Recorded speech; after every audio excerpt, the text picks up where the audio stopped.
welcome to Antariksha Academy. I am Sudeep Das. Today we have discussed a very interesting topic about nuclear fusion. What is the meaning of fusion? Fusion का मतलब है combine होना. ठीक है, combine होना मतलब दो small nuclei or lighter nuclei combine or fuse to each other and converted one heavy nuclei. The process is called as nuclear fusion.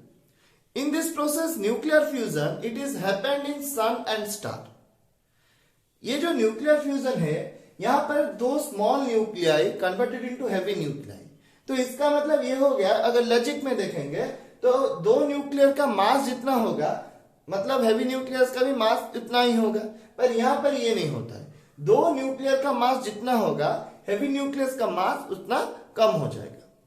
उससे अगर कंपेयर करेंगे, ये कम हो जाएगा. क्यों होगा कम? क्योंकि देखो, अगर हम यहाँ पर देख सकते हैं, यहाँ पर हाइड्रोजन का आइसोटोप लिया है जिसे हम ड्यूटेरियम कहते हैं, H122 122.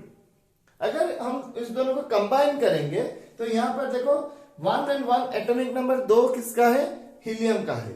हीलियम का 2 हो गया, ये हो गया ऊपर एटॉमिक नंबर 3. बट हीलियम का एटॉमिक मास कितना हो गया? 4. बट यहाँ पर लिखा है कितना? 3. मतलब यहां पर एक न्यूट्रॉन हम ऐड करेंगे. न्यूट्रॉन अगर ऐड करेंगे तो ये हो गया मास नंबर आपका 4 और एटॉमिक नंबर यहां पर हो गया 2. Plus energy will be released. Energy को रिलीज करना क्यों पड़ेगा? क्योंकि अगर रिएक्टेंट में अगर मास ज्यादा होगा तो प्रोडक्ट में यहां पर मास थोड़ा घट जाएगा, मतलब कम हो जाएगा. अगर मास कम हो गया उसका मतलब यह है कि यहां पर एनर्जी रिलीज होगा. ठीक है, तो यहां पर जो एनर्जी रिलीज होता है, ये एनर्जी अगर ना होता, अगर एनर्जी ही ना होता, ये एनर्जी सन से हमको मिलता है. क्योंकि सन के पास बहुत ज्यादा एनर्जी है. क्योंकि हमारा जो डेली रूटीन, मतलब अर्थ का चलना, फोटोसिंथेसिस प्रोसेस, ये सब process will be happen, the process will be happen by energy, by sun. ठीक है, अगर सन ही ना हो तो ये सब प्रोसेस नहीं हो सकता है. तो अगर एनर्जी यहां पर अगर ऐड और रिलीज अगर नहीं होगा तो ये इक्वेशन का भी इक्विलिब्रियम हम नहीं कह सकते, मतलब इक्वल कंडीशन में नहीं होगा. तो इसीलिए हमको एनर्जी यहां पर रिलीज करना पड़ेगा.